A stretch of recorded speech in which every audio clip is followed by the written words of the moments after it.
seni bu her yanda aktaracağım. Kalbimin eşiğine alışacağım. Yüreğim hiç zaman gülmeyecektir. Dertliyim, derdimi kime söyleyeyim?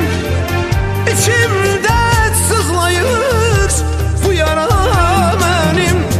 Akır damla damla bu gözyaşlarım.